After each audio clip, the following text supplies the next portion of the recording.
인도와 중국에서 위기가 시작이 될 것이다라는 레포트가 나왔다 뭐 이런 말씀을 하셨는데 이 중국발 경제 위기에 대해서는 사실 교수님께서 지난 해서부터 여러 차례 말씀을 하셨잖아요. 예.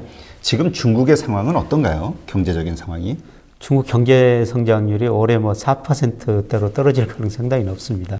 예, 그동안 뭐 9 내지 10% 거의 30년 가까이 하다가 뭐 작년부터 6%로 떨어졌고요. 올해는 뭐 4 내지 5%로 떨어질 것 같습니다.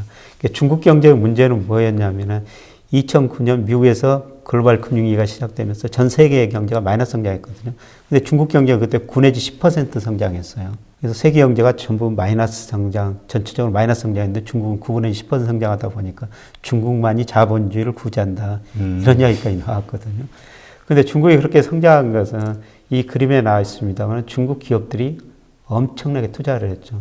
이 빨간 선이 GDP에서 차지하는 비중이거든요. 네. 근데 세계 평균이 여기 나와 있지도 않습니다만 이 당시 22%였어요.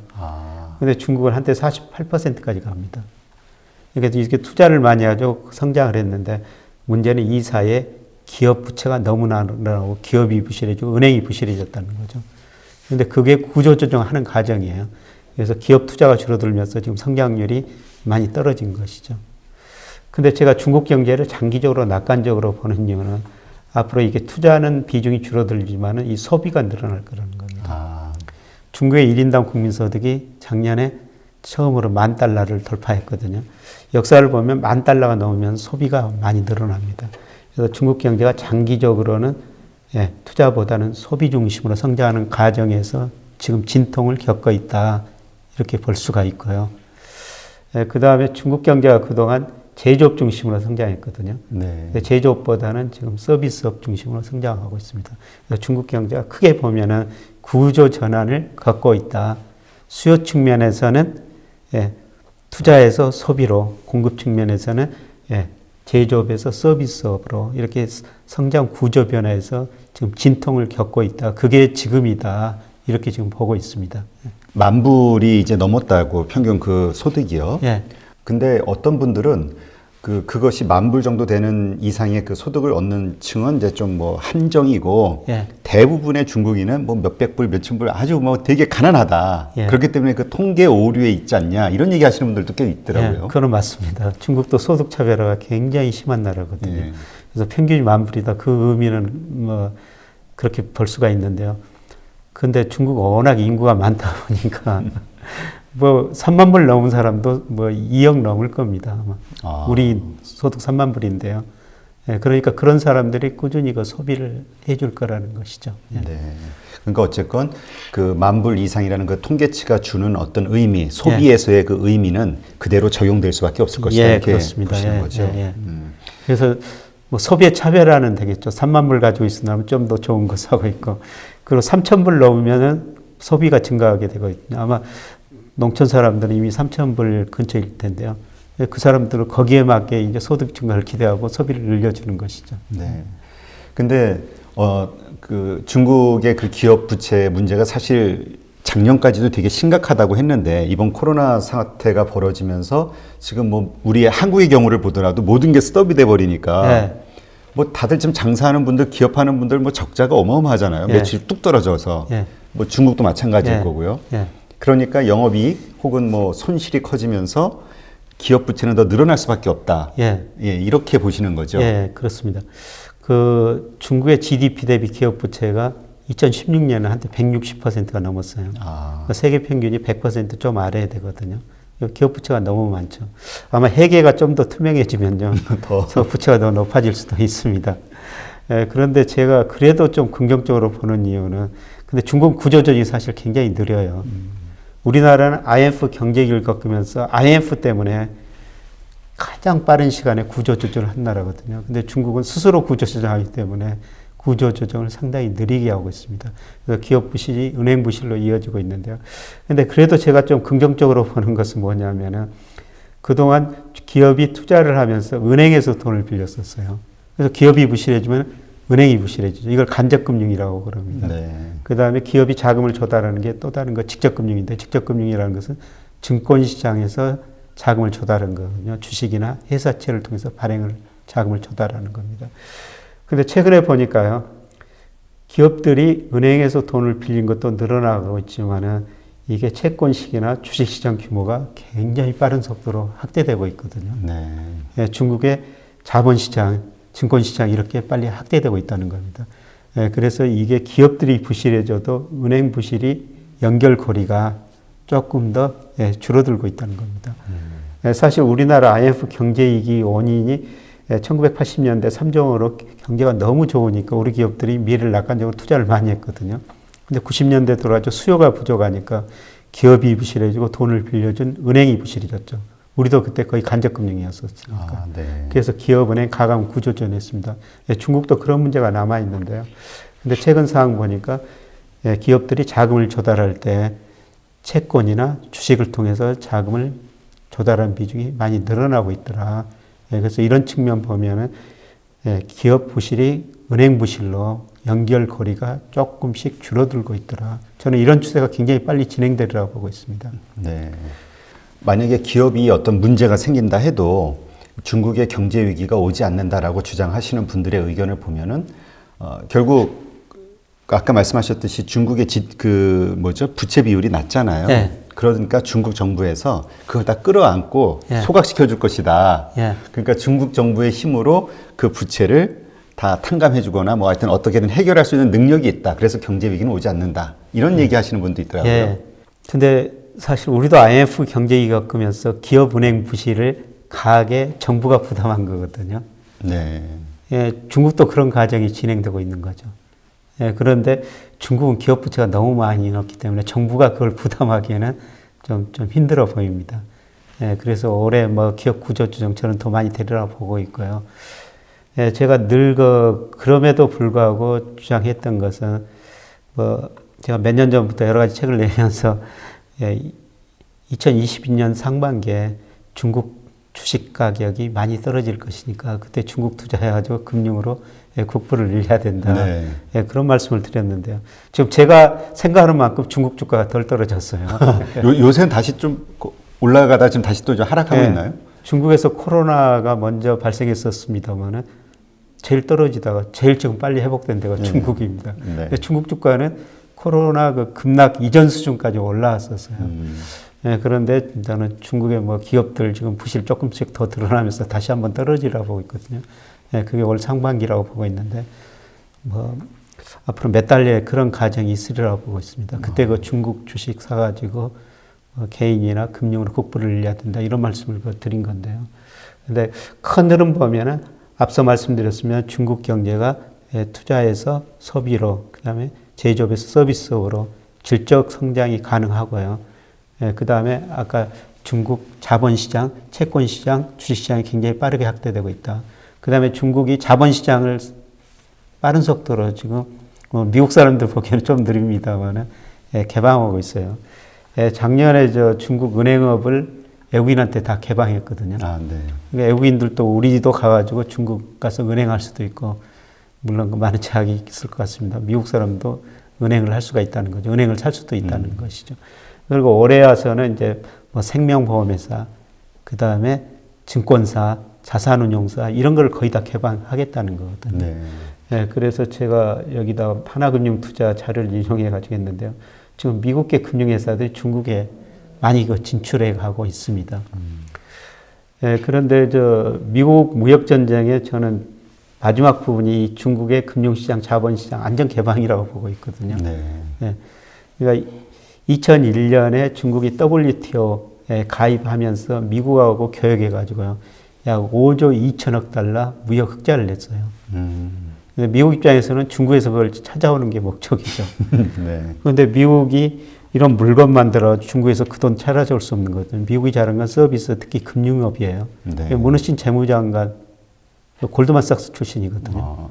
미중 무역협상 할 때 보니까 이게 무역협상이라면 미국 측 대표가 상무장관이었을 텐데 재무장관이 대표로 나옵니다. 네. 그거는 중국의 자본시장, 금융시장 안전 개방하라는 것이죠. 그때 미국도 중국 가가지고 무역에서 잃은 5조 달러 그 돈을 찾아올 게 목적이라고 생각하고요. 그때 우리도 같이 동참해야 된다고 생각하고 있습니다. 네. 그러면 이번 코로나 사태로 중국이 급락했다가 시장이 예. 이제 다시 뭐 어느 정도 회복이 됐잖아요. 예. 근데 이제 교수님 말씀은 몇 개월 이내로 다시 다운되는 경우가 생길 것이다. 예. 그럼 그렇게 되는 상황이 되는 그 이유는 트리거는 무엇 때문에 그렇게 될까요? 지금 미국 중국 정부가 코로나가 발생하자마자 돈 엄청 풀고 네. 예, 또 중국 정부가 지금 많이 재정 지출을 늘리고 있거든요. 그런데 그게 만족스럽지 못할 거라는 겁니다. 그럼에도 불구하고 이제 기업 부실 문제가 더 드러나고요.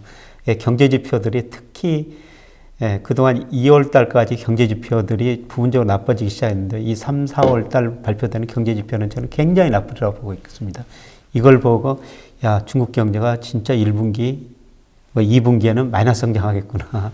이런 거 진단들이 나오라고 생각하고 있습니다. 아, 그러면 지금 중국에서 엄청난 경기 부양책을 지금 쏟아내고 있잖아요. 네. 그게 그다지 큰 효과를 발휘는 못할 것이다. 그런 데이터가 나올 것이다. 부실이 많으니까요. 그렇게. 예. 그래서 아마 2월 수출도 상당히 안 좋게 나왔거든요. 근데 3월, 4월 가면서 수출뿐만 아니라 뭐 소매 판매, 그 다음에 뭐 고정 투자, 산업 생산 이런 지표들이 발표가 될 텐데요. 생각보다 상당히 안 좋으리라고 생각하고 있습니다. 예, 그런 지표를 보면서 중국주가 급락했다 일시적으로 또 반등했습니다만 다시 한번 뭐 이중 바닥 형태로 다시 떨어지리라고 보고 있습니다. 네. 그러면 우리가 투자하는 그 시점을 언제로 잡아야 되나요? 이번 폭락의 그 저점? 예, 그 저점. 그러니까 이번 제가 다시 떨어지는지 좀 지난번 저점일지 모르겠지만 저는 그만큼 이상 이하라고 보는데요. 그러니까 지난번보다 더 많이 떨어질 것이다. 예, 그때 그 중국 가가지고 가감히 투자를 늘려야 되는 시기라고 보고 있는데요. 예. 그래서 우리나라가 뭐 중국과 좀 다릅니다. 우리나라도 구조조정 외환위기가 구조조정하고 있고요. 주가지수도 올랐습니다만 한국을 대표하는 내수주들이 이렇게 엄청 올랐어요. 그러니까 대표적으로 뭐 삼성화재 같은 주식, 하나금융투자의 자료입니다만 무려 84배가 올랐습니다. 많이 올랐네요. 예, SK텔레콤 74배. 그러니까 IMF 이후에 IMF에 구조조정했다고. 저것들이 한국의 내수를 대표하는 종목들이거든요. 네. 그런데 중국의 내수를 대표하는 종목들이 이런 것들입니다. 각 분야별로. 그래서 이런 것들을 보면은 뭐 종목별로 좀 다르지만은 그동안 어렸음에도 불구하고 일부 종목들은 계속 올랐거든요. 네. 근데 저는 개인들한테 이런 개별 주식을 사기보다는 이런 종목을 기반으로 한 증권회사 가면 일부 증권회 랩이 있거든요. 네. 그다음에 일부 자산운용사 가면은 저런 종목들 기반해 가지고 주식형 펀드를 만들었어요. 내수주 중심으로요. 예, 저는 1등 우량주 중심으로 랩이나 증권회사 랩을 팔고 있고요. 그다음에 일부 자산운용사는 저거를 바탕으로 해가지고 펀드를 팔고 있습니다. 네. 그러니까 개별보다는 그런 간접 투자로 들어가는 게 낫다. 근데 여기서 개별 종목 들어갔다가 물론 좋지만은 혹시라도 문제가 발생하면은 실패가 발생하고요. 리스크를 좀 줄이기 위해서 이런 전부가 내수 1등주니까 아마 뭐 저는 같이 많이 오르라고 보고 있는데 그래도 차별화는 될 거거든요. 근데 여기서 차별화가 될 수가 있으니까 한 종목 골랐다가는 실수할 염려가 있다는 것이죠. 네. 그래서 이런 거로 구성을 해 랩이나 펀드 같은 거. 그래서 오늘 바로 여기 오기 전에도 점심시간에 저거를 만든 사람하고 점심 같이 먹으면서 이야기하고 있습니다만 이렇게 데이터를 보여주니까 뭐 일부 종목들은 그동안 어려운 시기에도 꾸준히 올랐더라고요. 그러면 우리가 개인 투자자들 입장에서는 이런 식으로 이제 어떤 개인의 부를 늘릴 수는 있는데 말씀하신 그 금융기관이라든가 뭔가 좀 규모가 있는 기관들에서 어떤 조금 큰 투자로 국부라고 할 수 있을 정도의 어떤 부를 가져오기에는 중국의 그 투자 규모 단위가 너무 크기 때문에 쉽지 않을 것이다 이런 얘기 하시는 분도 있더라고요. 아니 뭐 펀드나 랩 하면 소액 투자 충분히 가능하고요. 개인은? 아니 기관도. 기관도요? 은행 등 뭐 그걸 펀드 사면 되는 것이죠. 저는 이제 금융으로 국부를 늘려야 되는 시기다 이렇게 말씀드릴 수가 있는데요. 작년에 국민연금 자산이 작년 말 현재 시가 기준 한 767조 정도 되더라고요. 거기서 22%를 해외 주식 투자했어요. 국내 주식 18%거든요. 그런데 국민연금이 작년에 해외 주식 투자율도 31% 수익을 냈습니다. 많이 냈네요. 그러면 그 한 3조 원 가까이 될 거라고 추정이 되는데요. 그 3조 원이 뭐냐면은 국민연금이 2018년 한 해 국민연금 가입자한테 지급한 돈이 2조 1천억이었거든요. 그러니까 해외 주식 투자해가지고 1년 줄 돈을 다 벌어왔다는 것이죠. 그러네요. 예. 그런데 국민연금이 작년에 그렇게 해외 주식 투자 수익률이 높은 거는 미국 주가가 많이 올랐기 때문입니다. 아마 그런 큰 기관이 이제 국가 비중할 때 MSCI 다 국가별로 비중이 정의되어 있거든요. 그 기준에 따라 하는데요. 아직 중국 비중은 굉장히 낮습니다. 근데 올해 돌아서 미국 주가가 많이 떨어지니까 또 작년에 본 만큼 일부 그 손해를 많이 봤을 텐데요. 그런데 저는 그런 기회가 이제 미국보다는 중국에 있을 것이다. 네. 그런데 MSCI 기준 보면은 중국 비중이 낮으니까요. 그런 기관은 중국 투자를 많이 할 수가 없습니다. 그래서 그게 좀 한계로 작용할 수가 있는데요. 그러면 그런 중국 투자에 대한 비전을 갖고 있는 개인들은 뭐 가지고 있는 뭐 자산 뭔가 빠르게 치고 빠지고 할 수 있으니까 유리할 수도 있다. 이렇게 볼 수도 있겠네요. 그렇죠. 그리고 ETF라는 게 있어요. 네. 그러니까 우리나라 상장된 ETF가 한 200개 정도 되는데. 중국 관련요? 아니요. 전체 ETF. 중국 관련 ETF도 많거든요. 네. 그래서 중국 뭐 CSI 300을 기초 자산하는 거, 그 다음에 중국의 대표적인 50개 우량주를 대표하는 ETF가 있고요.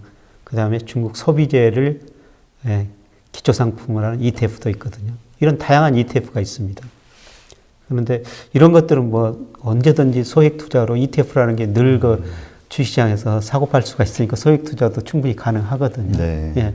근데 제가 이런 식으로 중국 투자를 하라고 그러면은 사람들이 거의 대부분이 거부 반응을 일으킵니다. 왜 그러니까 중국은 우리의 정치적 적국 같은 느낌이 드나 봐요. 좀 후진국이라고. 네, 그리고 좀 믿을 수 없는 나라. 또 이번 사건으로 코로나 사태로 중국에 대한 이미지가 상당히 좀 우리 국민들한테 별로 좋은 이미지는 아니게 됐지 않습니까? 네.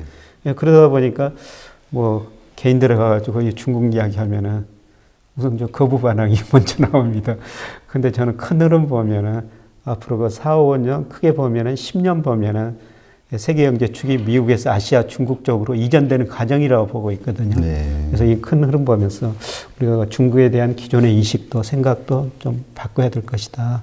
이런 생각을 가끔 해봅니다. 그러니까 우리가 투자의 관점으로 좀 봐야 되겠죠. 어떤 다른 뭐 기대나 아니면 무슨 뭐 여러 가지 감정이 복잡한 그런 걸 빼고. 우리가 뭐 정치적 사회적으로는 중국에서 별로 별 거 없다고 생각하지만은 경제적으로 굉장히 중요한 나라거든요. 네. 우리나라 무역수지 흑자 통관 기준입니다만 2000년 이후로 쭉 보면요. 우리나라 무역수지 흑자 중 83%가 중국에서 오는 겁니다. 우리 중국에서 돈 엄청나게 벌어온 거예요. 그런데 문제는 앞으로 뭐 중국이 웬만한 물건은 우리보다 저비용으로 아마 싸게 생산할 겁니다. 그래서 갈수록 우리가 상품을 만들어 중국에서 수출해서 돈 벌기는 힘든 시대가 올 텐데요. 근데 제가 말씀드리고 싶은 건 그동안 중국에서 무역해가지고 엄청난 돈을 벌어들었거든요. 그 돈 가지고 이제 중국 금융상품을 사가지고 중국에서 돈을 벌어야 된다. 네. 아마 여기 우리 유튜브 방송에도 그 안유아 박사 네네. 뭐 나와가지고 뭐 여러 가지 말씀하셨겠습니다. 그분이 뭐 대표적인 중국 전문가 아닌가요? 그런데 그분은 뭐 단기적으로 굉장히 어렵게 말씀 많이 하신 것 같던데. 근데 결국 그분 주장도 그거 아닙니까? 중국에서 금융으로 돈을 벌어야 된다. 투자로 돈을 벌어야 된다. 그러면 투자 시점, 현재 상황에서 중국에 우리가 투자하는 시점은 이제 지금 아까 말씀하신 대로 지금 막 경기 부양책이니 뭐니 여러 가지를 다 쏟아붓는데도 불구하고 부정적인 데이터가 나오는 시점, 그래서 하락하는 그 시점으로 잡아야 될까요? 예. 뭐 그 시점이 제가 오리라고 생각되는데 안 올 수도 있다고 생각하면은 그냥 지금부터 서서히 분할 매수. 분할 매수. 그러니까 지금 20%, 그다음에 30%, 뭐 4, 5월 가가지고 50% 이런 식으로 분할 매수하는 게 좋을 것 같습니다. 네, 알겠습니다.